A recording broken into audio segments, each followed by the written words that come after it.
Hi there, I'm Mike, and today I want to give you a few little exercises that are really going to change your health and the way that you move, and we're really going to piss off your chiropractor and your doctors because you're not going to need those guys quite as often anymore after you really get into the habit of practicing.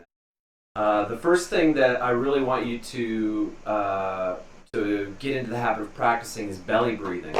So in order to belly breathe, we have to take our focus out of trying to breathe up here with our chest, which is what most of us in the Western world do. You don't want to think about your chest rising and falling. You really want to think about your stomach expanding. So the best way to do that is just put your hands here on your belly.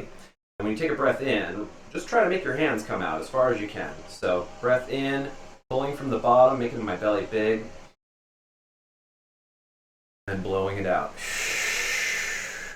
You want to breathe in through your nose and exhale through your mouth. Two more of those. Breath in, belly expands, and breathe it out. One more. Breath in,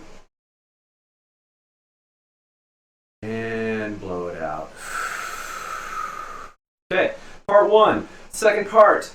You want to take your fingers and hook them around your back here, and put your fingers right here on the sides. Just like so, okay? And then just give yourself a little squeeze here. And don't push too hard because you might hurt yourself, but just a little gentle squeeze. And then think about using those muscles that you're squeezing into to push your fingers away. So press out, like so, okay? Do that a couple times until you feel it. Once again, you're just kind of putting your fingers right here. If you can say that this is one of your naughty lines of energetic space, so line on your body. Just put your fingers here. Give yourself a squeeze, and then push those fingers away with your muscles. One more time. Do it again. Squeeze, push away. This push here, I want you to now practice doing a belly breath while holding this push. Right? You're pushing your fingers away from your body. I want you to hold that spot and practice belly breathing now.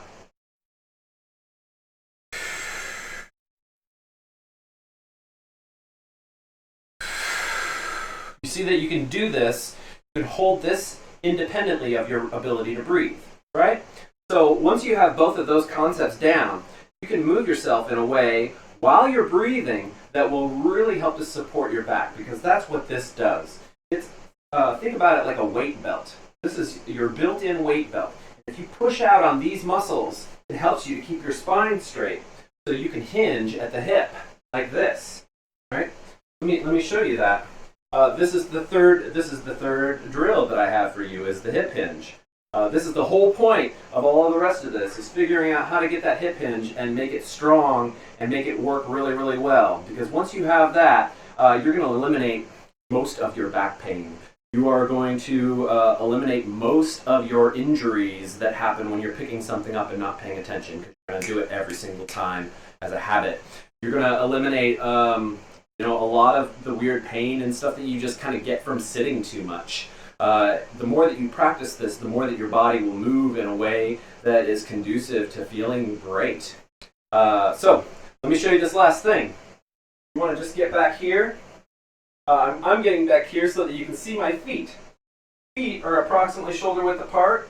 I want to make sure that this is always neutral, okay? And part of the way that I do that is by pushing out here on these muscles, which I can do while I talk, I can do while I breathe, right? So you're just making sure that this is really neutral. You want to tuck your chin so you're not looking up as you bend, as a lot of people will do just by default.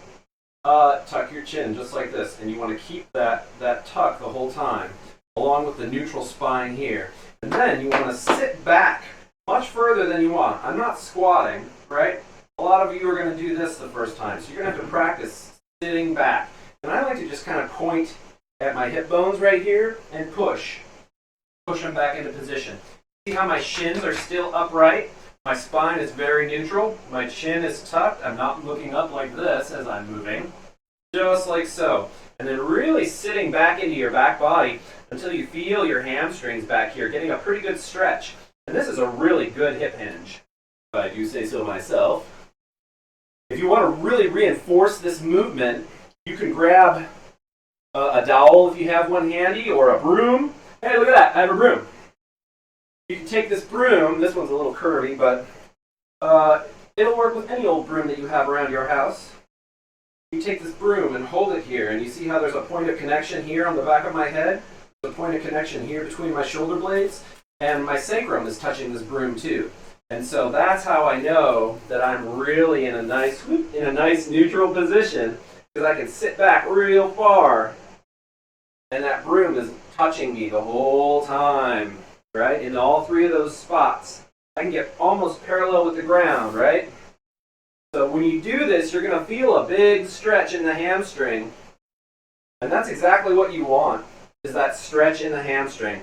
Because what that tells me is that when you come back up, say when you're lifting something big and heavy off of the ground, like a deadlift, right?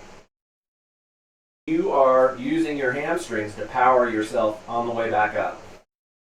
So this is the base exercise, the base drills that you need to build a strong, powerful deadlift, and to really take control of your health in a lot of ways that you won't expect until you're there.